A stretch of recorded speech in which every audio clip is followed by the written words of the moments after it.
What separates somebody who's certified, like you said, you have you have clients that come to you that are Hmm. certified versus those who are actually winning contracts? Like, what have you been seeing in terms of like the ones who are certified, they're not really hearing anything back versus the ones who are winning those Well, contracts? a lot of people that's winning these contracts, those contracts are long term.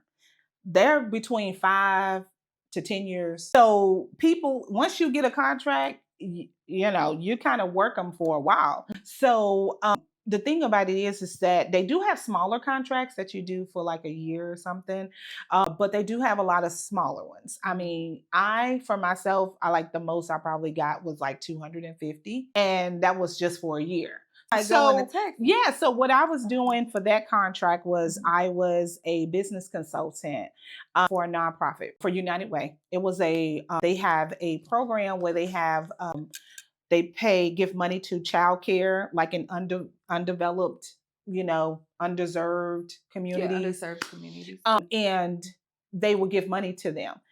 And so they paid me to go into these daycare centers and actually give them business consulting. So they had the service for free, but United Way was paying me to Wow. go in and help them with their business. And United Way just wanted them to build their business so that way they can have money aside from getting money from United Way. So a lot of these daycare centers needed help with, with staffing. They needed help with accounting. They needed help with marketing. So all of them had different needs. But I was a business consultant. And I had like 25 daycare. Okay, so I want to transition to talk about scaling because I Yeah. also know that's a part of something that you do and it's Yes. something that you do really well.